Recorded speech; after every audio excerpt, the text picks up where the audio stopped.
Hello, dear friends. This is Phone Support Channel. Before you start watching this video, please subscribe to the channel and give it a like.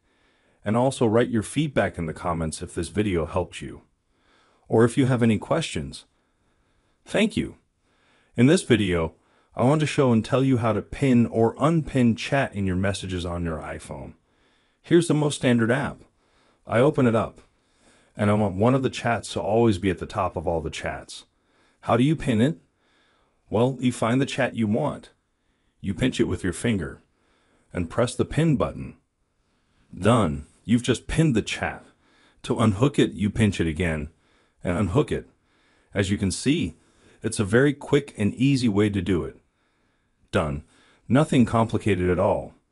If you like this video, put likes and subscribe to the channel, and also watch other useful videos on the channel.